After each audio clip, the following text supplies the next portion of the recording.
Continuação do relato, expansão detalhada e fiel ao padrão da CCB. O peso da provação, quando as contas não fecham e a fé é testada. Era uma sexta-feira à noite e o irmão Carlos, vamos chamá-lo assim para preservar sua identidade, como é comum nos testemunhos da CCB, sentou-se à mesa da cozinha com as contas espalhadas. O aluguel estava atrasado há 2 meses, a luz tinha sido cortada na semana anterior, e o pouco que restava no armário eram alguns pacotes de macarrão e um saquinho de feijão.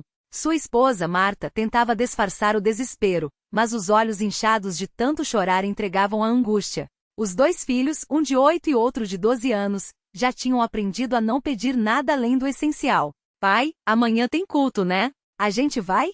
Perguntou o mais velho, Lucas, enquanto guardava os cadernos na mochila surrada. Carlos olhou para o filho, sentiu um nó na garganta e respondeu com um aceno de cabeça. Vamos, meu filho. A gente não pode faltar. Mas, dentro dele, a dúvida martelava. Como vou explicar para eles que não tem passagem de ônibus? Como vou chegar lá? Naquela noite, enquanto Marta já dormia exausta, Carlos ajoelhou-se ao lado da cama. Não foram palavras elaboradas, nem orações decoradas. Foi um clamor, daqueles que saem do fundo da alma. Senhor, o Senhor sabe da nossa necessidade. Não sei mais o que fazer. As contas estão aí, os meninos estão crescendo, e eu não aguento ver a Marta assim. Mas mesmo assim, eu não vou deixar de te servir. Se o Senhor quiser, amanhã a gente vai pro culto, mesmo que seja a pé. Só peço, dá um jeito, Senhor. Em nome de Jesus. Ele se levantou com os olhos úmidos, mas com uma certeza estranha no coração. Deus não ia deixar eles na mão. A providência que veio através de um irmão. No sábado de manhã, Carlos acordou cedo, como sempre. Enquanto preparava um café ralo, ouviu batidas na porta. Era o irmão Paulo, um cooperador da congregação que morava algumas ruas acima. Na mão, trazia um envelope branco. Irmão Carlos, bom dia. O Senhor me pôs no coração de passar aqui hoje. Recebi isso ontem e senti que era para entregar para você. Disse, estendendo o envelope. Carlos hesitou. Não gostava de receber esmolas, mas a expressão no rosto do irmão Paulo era tão sincera que ele aceitou. Dentro do envelope havia exatamente o valor do aluguel atrasado, da conta de luz e ainda sobrava para as passagens do mês. Irmão, como é que eu? Carlos gaguejou, segurando o dinheiro com as mãos trêmulas. Não precisa explicar nada, irmão. Deus sabe de tudo. Só quero que você saiba uma coisa. A obra que Deus começou na sua vida, Ele vai terminar. Fique firme, disse o irmão Paulo, com um sorriso tranquilo, antes de se despedir. Carlos entrou em casa e chorou. Não foi um choro de alívio passageiro, mas daquele choro que limpa a alma, que faz a gente lembrar que mesmo quando tudo parece perdido, Deus está no controle. Marta, ao ver o envelope, só balançou a cabeça e sussurrou, Deus é fiel. A decisão que mudou tudo, ofertar no meio da falta. No culto daquele sábado, o irmão que presidia leu Salmo 50, 14. Oferece a Deus sacrifícios de gratidão e cumpre os teus votos para com o Altíssimo. Carlos sentiu o Espírito Santo falando com ele. Mesmo na falta ele queria ofertar. Mas como? O dinheiro que tinha era só para o básico. Durante a coleta, ele pegou as últimas notas que tinha no bolso, o suficiente para comprar o gás do mês, e as colocou no prato. Marta, ao lado dele, não disse nada, mas apertou sua mão com força. Naquele momento, Carlos não sabia como Deus ia prover, mas sabia que ele proveria. A porta que se abriu, o trabalho que veio no tempo certo. Na segunda-feira seguinte, Carlos foi até a oficina mecânica onde fazia bicos. O dono, seu João, um homem rígido, o chamou para uma conversa. Carlos, eu estava pensando aqui, você é um bom mecânico, e eu preciso de um ajudante fixo. Não posso pagar muito no começo, mas é um emprego certo. Topa? Carlos quase não acreditou. Era exatamente o que ele tinha pedido a Deus, não um milagre de dinheiro do céu, mas uma oportunidade para trabalhar com dignidade. Topo, seu João. Muito obrigado. Respondeu, sentindo o peso das preocupações começar a sair das costas. Naquela noite em casa, enquanto contava para Marta, ela só disse, viu? Deus não desampara os seus. A aprovação que veio disfarçada de bênção. O diagnóstico de Lucas. 3 meses depois, a vida da família tinha melhorado. Carlos já estava fixo na oficina, as contas estavam em dia, e até sobrava um pouco para um lazer simples no final de semana. Mas foi então que Lucas, o filho mais velho, começou a sentir dores de cabeça constantes. Após alguns exames, o médico chamou os dois para uma conversa séria. Encontramos um tumor. Não é maligno, mas precisa ser acompanhado de perto. Vamos fazer mais exames e, se necessário, uma cirurgia. Carlos sentiu o chão sumir debaixo dos pés. De novo, ele tinha acabado de sair de uma crise financeira, e agora isso. Mas dessa vez a reação foi diferente. Em vez de desespero, veio uma paz estranha. Senhor, o Senhor sabe de tudo. Se o Lucas precisa passar por isso, que a tua vontade seja feita. Mas por favor, dá força pra gente aguentar. Orou, em voz baixa, no corredor do hospital. A igreja se mobiliza, o poder da oração coletiva. Quando a notícia se espalhou na congregação, os irmãos não ficaram só na palavra. Eles agiram. A irmã Ana, uma senhora de idade, começou a jejuar pelas terças e sextas, só tomando água e orando por Lucas. O grupo de jovens fez uma vigília na casa de Carlos, cantando hinos e lendo a Bíblia até tarde. O cooperador responsável visitou a família e orou com eles, lembrando: Deus é o mesmo que curou o cego que ressuscitou Lázaro. Ele tem poder. O médico, surpreso com a evolução de Lucas, disse após um mês: não sei o que está acontecendo, mas o tumor está regredindo. Vamos continuar monitorando, mas as chances de cirurgia diminuíram muito. Carlos e Marta choraram de joelhos no quarto do menino, agradecendo a Deus. O jovem que se afastou e o testemunho que o trazeu de volta. Enquanto isso, na mesma congregação, havia um jovem chamado Rafael, de 19 anos. Ele tinha sido batizado nas águas 2 anos antes, mas tinha se afastado depois de uma briga com o pai. Começou a frequentar baladas, bebia, e até chegou a se envolver com drogas leves. Certo dia, Carlos, que agora ajudava nas visitas aos afastados, foi até a casa de Rafael. Não foi com sermão, mas com um convite simples. Rafael, lembra quando você era criança e ia para os cultos com a sua mãe? Eu tava pensando, amanhã tem um estudo bíblico na minha casa. Que tal você passar lá? Sem pressão, só pra gente conversar. Rafael, desconfiado, quase disse não. Mas algo no olhar de Carlos, aquele mesmo olhar de quem já tinha sido resgatado, o fez aceitar. Naquela noite, enquanto os irmãos liam Atos 2:38, arrependei-vos, e cada um de vós seja batizado em nome de Jesus Cristo para perdão dos pecados. Rafael quebrou.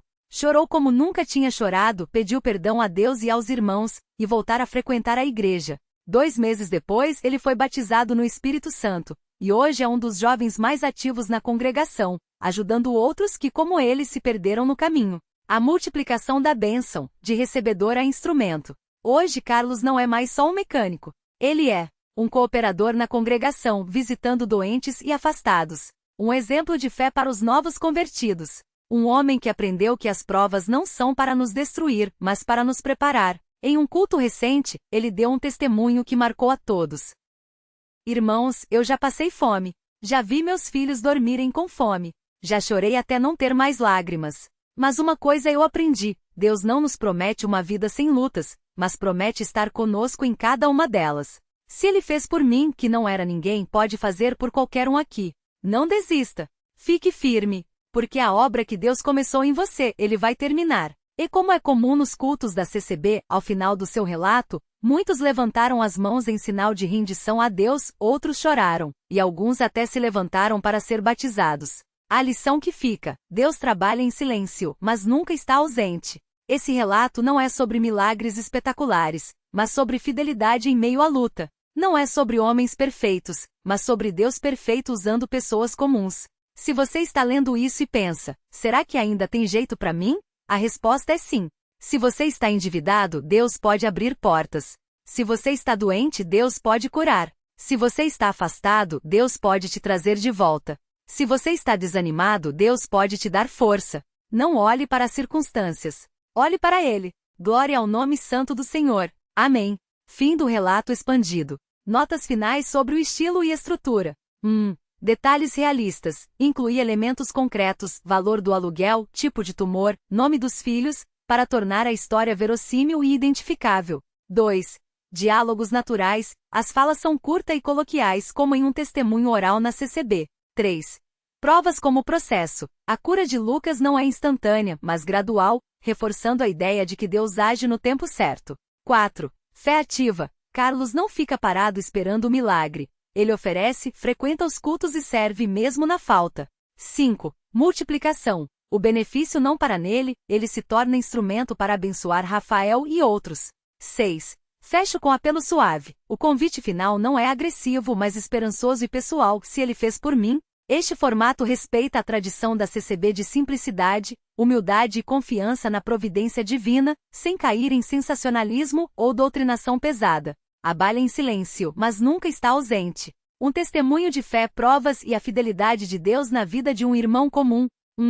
O peso da noite, quando as contas não fecham e a fé é posta à prova. Era uma terça-feira, dia 12 de março de 2022, quando Carlos Oliveira, 38 anos, pai de 2 filhos, Pedro, de 9, e Maria, de 5, sentou à mesa da cozinha com as contas espalhadas. O aluguel da casa simples no bairro Jardim Primavera estava atrasado em 2 meses. A luz havia sido cortada na semana anterior, e o gás estava prestes a acabar. No bolso, apenas R$ 47,80, o resto do salário de ajudante de pedreiro, que mal dava para o leite das crianças e o pão da manhã. Sua esposa, Ana, uma costureira que trabalhava em casa, olhava para ele com os olhos cheios d'água, mas sem chorar. Não era a primeira vez que passavam por aperto, mas dessa vez era diferente. O patrão de Carlos havia fechado a obra sem pagar os últimos 15 dias de trabalho, e as promessas de semana que vem ao acerto já não convenciam mais. O supermercado da esquina não fiava mais e o dono da padaria, seu João, havia dito com pesar: Carlos, meu filho, eu também tenho conta para pagar. Não posso mais adiar. Naquela noite, depois de deitar as crianças, Carlos se trancou no banheiro e chorou. Não era um choro alto, mas aquele choro mudo, que aperta o peito e faz o corpo tremer. Senhor, o que eu vou fazer? Ele não tinha palavras bonitas, nem sabia citar salmos de cor. Só conseguia repetir: Deus, socorre a gente. Não deixe meus filhos passarem fome. Mas havia algo que ele não deixou de fazer: a oferta. Naquele domingo, mesmo com as contas apertando, Carlos havia colocado na caixinha de ofertas os últimos R$ 20 que tinha. Ana questionou: Carlos, a gente tá sem luz, sem gás. Ele só respondeu: Ana, se a gente não der o pouco que tem, como Deus vai confiar em nós com muito? Não era uma resposta de quem não sentia o desespero. Era a resposta de quem escolheu acreditar mesmo sem ver a saída. 2. O envelope anônimo, quando Deus usa mãos humanas. Na quarta-feira seguinte, Carlos chegou em casa mais cedo. A obra estava paralisada, e ele havia passado a tarde distribuindo currículos em outras construtoras. Ao abrir a porta, encontrou Ana sentada na sala, com um envelope branco nas mãos. Ela olhava para ele com um misto de espanto e alívio. O que é isso? Perguntou Carlos, tirando o casaco sujo de cimento. O menino deixou aqui há pouco. Disse que era pra gente. Ana entregou o envelope, que não tinha remetente. Dentro, havia R$ 1.200 em notas de R$ 50 e R$ 100 e um bilhete escrito à mão. Irmão, o Senhor me colocou no coração de te ajudar. Não é muito, mas é o suficiente para as contas do mês. Fique firme. Deus não desampara os seus. Um cooperador. Carlos sentiu as pernas fraquejarem. Não era um milagre espetacular, com trombetas e vozes do céu. Era Deus usando um irmão anônimo para suprir a necessidade. Ele se ajoelhou ali mesmo, na sala, e agradeceu. Ana chorou baixo, cobrindo o rosto com as mãos. Deus não esqueceu da gente, né? Ela sussurrou. Não esqueceu. Nunca esquece. Carlos respondeu com a voz embargada. Naquela noite pagaram o aluguel, a luz, compraram gás e ainda sobrou para as compras do mês. Mas o mais importante não era o dinheiro. Era a certeza de que mesmo no silêncio, Deus estava agindo. 3. A provação que veio para ficar, o diagnóstico de Lucas. Se Carlos achava que a pior parte havia passado, estava enganado. 2 meses depois, em maio, seu filho mais velho, Pedro, começou a reclamar de dores de cabeça constantes. Ana achou que era só cansaço da escola, mas quando o menino começou a vomitar pela manhã e a ter dificuldade para enxergar, eles correram para o posto de saúde. O médico encaminhou para um neurologista. Depois de exames, a notícia caiu como uma bomba. Seu filho tem um tumor no cérebro. Precisamos de uma ressonância urgente para ver o tamanho e a melhor forma de tratamento. Carlos sentiu o chão sumir. Um tumor? Como? Por quê? Ele se lembrava de Pedro correndo no quintal rindo, saudável. Agora falavam em cirurgia, quimioterapia, riscos. Naquela noite no quarto do hospital, enquanto Ana dormia ao lado da cama do filho, Carlos se ajoelhou no chão frio e orou. Senhor, o Senhor sabe que eu não aguento perder meu filho. Eu não tenho força para isso. Mas se for da tua vontade, que seja feito. Só peço uma coisa, dá paz pro coração da gente para passar por isso. E então, algo inesperado aconteceu. Enquanto orava, Carlos sentiu uma paz que não fazia sentido. Não era alívio porque o problema tinha sumido, o tumor ainda estava lá. Era uma certeza profunda de que, independentemente do resultado, Deus estava no controle. No dia seguinte, ele ligou para o irmão mais velho da congregação, José, e pediu: Irmão, a gente precisa de oração. Meu filho tá doente, e eu não sei o que fazer. José não fez perguntas demoradas. Só disse: Vamos jejuar juntos nesta sexta. E não falta aos cultos, Carlos. A força vem da casa do Senhor. 4. O jejum, a fé e a cirurgia que surpreendeu os médicos. Na sexta-feira, Carlos, Ana e até Pedro, que apesar da fraqueza queria participar, jejuaram. Não foi um jejum de 40 dias nem algo espetacular. Foi um dia de oração, água e pão com o coração voltado para Deus. No sábado, no culto, o irmão que presidia leu Salmos 18, 17 e 19. Ele me livrou do meu poderoso inimigo, dos que me odiavam, porque eram mais fortes do que eu. Eles me atacaram no dia da minha ruína, mas o Senhor foi o meu apoio. Ele me tirou para um lugar seguro, salvou-me porque se agrada de mim. Carlos sentiu aquelas palavras como se fossem só para ele. Na segunda-feira, Pedro fez a ressonância. O tumor não havia crescido, mas estava em uma posição que permitia uma cirurgia menos invasiva. O neurocirurgião, um homem sério que pouco sorria, olhou para Carlos e Ana e disse: Olha, eu não sei como, mas esse tumor está em um lugar que facilita muito a remoção.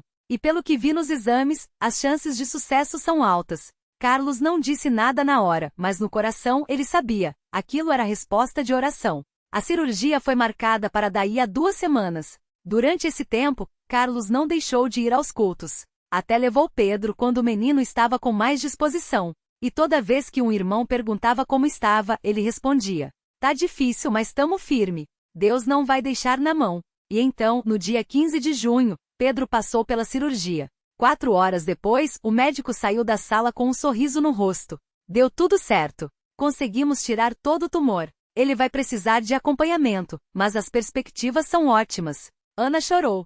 Carlos abraçou o médico, algo que nunca tinha feito antes, e sussurrou: Obrigado, doutor. Deus usou o Senhor. 5. Deus não nos tira das provas só para nos abençoar, mas para sermos bênção. Pedro se recuperou bem. Em 3 meses já estava de volta à escola, brincando, correndo. Os exames de acompanhamento mostravam que não havia sinais de recidiva. Mas Carlos sabia que aquela prova não era só por eles. Um domingo depois do culto, ele viu Rafael, um jovem de 22 anos que havia sido batizado 2 anos antes, mas que tinha se afastado. Estava magro, com olheiras, e evitava olhar nos olhos dos irmãos. Carlos se aproximou. Rafael, tudo bem? Faz tempo que não te vejo por aqui. O rapaz baixou a cabeça. Tô meio longe, irmão.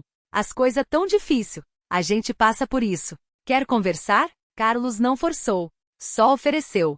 Rafael aceitou. Sentaram num banco do pátio da igreja e o jovem desabafou. Eu tava usando droga, irmão. Perdi o emprego, briguei com minha família. Acho que não tenho mais jeito. Carlos não deu sermão. Só contou sua própria história. Rafael, eu já pensei a mesma coisa. Já achei que tava no fundo do poço. Mas Deus não desiste da gente. Ele me tirou de uma situação que eu não via saída. E pode fazer o mesmo por você. Rafael olhava para as mãos, envergonhado. Mas eu fiz tanta coisa errada. Eu também. Mas Jesus não veio para quem é perfeito. Veio para quem precisa. Carlos colocou a mão no ombro do jovem. Vem amanhã no culto. Só vem. Não precisa falar nada. Não precisa se justificar. Só vem. Rafael veio. E dali a 1 mês, depois de muito choro, oração e arrependimento, ele estava de volta aos pés do Senhor, batizado nas águas em nome de Jesus Cristo para perdão dos pecados. Hoje Rafael é um dos cooperadores mais ativos da congregação. E toda vez que testemunha, ele diz: se Deus pode usar um homem como o irmão Carlos que já esteve no desespero, ele pode usar qualquer um. 6. A lição que ficou: fé não é ausência de provas, mas confiança no meio delas. Hoje, quando alguém pergunta a Carlos como ele passou por tudo aquilo, ele responde: não foi fácil. Teve noite que eu não dormi, chorando. Teve dia que eu não sabia de onde ia sair o pão. Mas uma coisa eu aprendi: Deus não promete uma vida sem lutas, mas promete estar conosco nelas. E então ele conta algo que marcou sua vida. No auge da crise, quando Pedro ainda estava doente e as contas não paravam de chegar, ele sonhou com um homem velho, de barba branca, que lhe disse: filho, não é na calmaria que se aprende a navegar, é na tempestade. Ele acordou com isso na mente. Não foi uma visão, não foi uma voz do céu. Foi uma certeza que Deus colocou em seu coração. Hoje Carlos é um dos irmãos que mais visita os doentes e os desanimados. Não porque ele tem todas as respostas, mas porque ele sabe o que é estar no lugar deles. E toda vez que alguém desanima, ele repete: fique firme. Deus não desampara. Ele pode estar quieto, mas não está ausente. 7. O final que não é um final, uma vida de gratidão. Hoje a família de Carlos não é rica. Eles ainda moram na mesma casa simples. Pedro ainda faz acompanhamento médico, e às vezes o dinheiro aperta. Mas tem uma coisa que mudou: a gratidão. Agora, toda vez que Carlos recebe o salário, a primeira coisa que faz é separar a oferta. Não porque ele tem sobrando, mas porque ele lembra de quando não tinha nada, e mesmo assim Deus proveu. Ana costura para as irmãs da congregação e sempre diz: Deus me deu mãos para trabalhar. Isso já é uma bênção. Pedro, que hoje tem 11 anos, gosta de ajudar a arrumar as cadeiras da igreja. Quando perguntam por que, ele responde: porque Jesus curou minha cabeça. Agora eu quero servir ele. E Rafael? Hoje ele é quem visita os jovens que estão se afastando. Ele sabe o que é estar perdido, e sabe o que é ser encontrado. 8. Uma última palavra que não é minha, mas de Deus. Se você está lendo isso e pensa: mas a minha situação é pior, Deus não ouve minhas orações. Já tentei de tudo e nada muda. Eu te digo, Carlos também pensou isso. Ele também achou que não tinha mais jeito. Também chorou. Também duvidou. Mas ele não desistiu. E hoje ele pode olhar para trás e dizer: Deus não me tirou da prova só para me abençoar. Ele me tirou para que eu pudesse ser bênção na vida de outros. Então, se você está endividado, Deus pode abrir portas. Doente, Deus pode curar. Afastado, Deus pode te trazer de volta. Desanimado, Deus pode te dar força. Não olhe para as circunstâncias. Olhe para Ele. Deus é o nosso refúgio e fortaleza, socorro bem presente na angústia. Salmos 46, 1. Glória ao nome santo do Senhor. Amém. Nota final. Este testemunho segue fielmente o padrão da CCB. Marca de seleção branca: realismo, problemas concretos, dívidas, doença, afastamento. Marca de seleção branca: fé ativa, oferta mesmo na falta, frequência aos cultos, jejum. Marca de seleção branca: Deus age por meios naturais, irmãos, médicos, oportunidades. Marca de seleção branca: multiplicação. Carlos abençoa Rafael, que abençoa outros. Marca de seleção branca: linguagem simples e direta, sem termos teológicos complexos. Marca de seleção branca: foco na fidelidade, não em milagres espetaculares. Marca de seleção branca: convite suave, não agressivo, fique firme. Deus não desampara. Se este relato fosse contado em um culto da CCB, terminaria com um silêncio respeitoso, seguido de um amém uníssono dos irmãos. Porque no fim, não são as palavras que convencem, mas a obra de Deus na vida de quem permanece firme. A obra que Deus começou em você, Ele vai terminar. Filipenses 1:6.